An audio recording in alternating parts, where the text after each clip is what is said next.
మరియు పిల్లలకి నమస్కారం. నేను అమెరికా నుంచి వచ్చాను కదా, మధ్యలో కొంచెం బ్రేక్ అవుతా, నాకు తెలుగు సరిగా రాదు, ఏమనుకోండి. ఓకే, ఏమనుకోరు కదా. నా పేరు మోక్ష. ఈరోజు నేను సైక్లింగ్ ఉపయోగాల మీద, గ్లోబల్ వార్మింగ్ మీద, గ్రీన్ హౌస్ గ్యాసెస్ మీద, కార్బన్ ఫుట్ ప్రింట్ మీద మీకు ఒక చిన్న స్పీచ్ ఇస్తాను. ఓకేనా?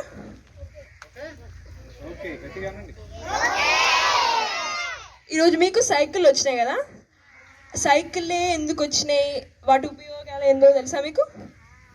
తెలుసా? ఎవరైనా చెప్పగలరా?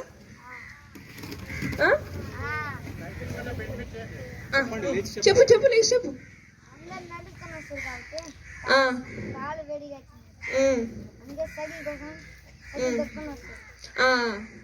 సో సైకిల్ మీద రైడ్ చేస్తే ఫన్ను ఉంటుంది. నాకైతే చాలా ఫన్ను ఉంటుంది. ఫ్రెండ్స్తో రేసింగ్ చేయొచ్చు, ఫాస్ట్గా పోవచ్చు, మళ్ళీ ఫాస్ట్గా పోయినా కింద పడితే మంచిగా స్కూల్ డొమ్మా కొట్టచ్చు కదా. కానీ ఫన్తో పాటు సైక్లింగ్ నీ శరీరాన్ని హానికరమైన డిసీజెస్ నుంచి కాపాడుతుంది అనమాట. నీకు రోజు బైసికల్ లాంటి ఎక్సర్సైజ్ ఇస్తే నీకు ఫ్యూచర్లో స్ట్రోక్, క్యాన్సర్ లాంటివి రిస్క్ చాలా తగ్గుతుంది అన్నమాట. అదే కాదు ఇంకో ముఖ్యమైనది ఉంటుంది.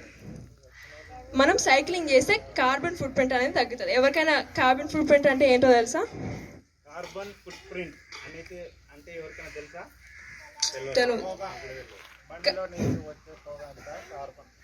కార్బన్ ఫుట్ ప్రింట్ అంటే ఒక మనిషి యాక్షన్స్తో వచ్చే green house gases. Green house gases అంటే మన భూమిలో వేడిని ట్రాప్ చేసే గ్యాసెస్ అనమాట. ఓకేనా? సో రోజు మనకి ఎండ వస్తుంది కదా, ఎండ వచ్చినప్పుడు మన ఎండ వాతావరణంలోకి వెళ్ళి మన భూమి చాలా వేడిగా అవుతుంది అనమాట. మళ్ళీ రాత్రిలో ఎండ పోయినప్పుడు ఆ భూమి మళ్ళీ చల్లగా అవుతుంది. కానీ గ్రీన్ హౌస్ గ్యాసెస్ వల్ల మొత్తం చల్లగా కాకుండా కొంచెం వేడి ట్రాప్ అవుతుంది అనమాట. ఆ వేడి ట్రాప్ అవ్వడం వల్లనే ఈ గ్లోబల్ వార్మింగ్ లాంటి ప్రాబ్లమ్స్ వస్తాయి అన్నమాట.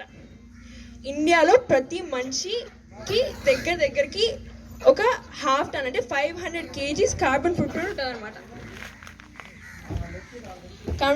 ఉంటుంది అనమాట. సో లోకంలో ప్రతి మనిషికి 4 tons కార్బన్ ఫుట్ ప్రింట్ ఉంటుంది. చాలా ఎక్కువ కదా. ఇది తగ్గియాలంటే పొల్యూషన్ని ఎక్కువ చేసే బండులు, ఫర్ ఎగ్జాంపుల్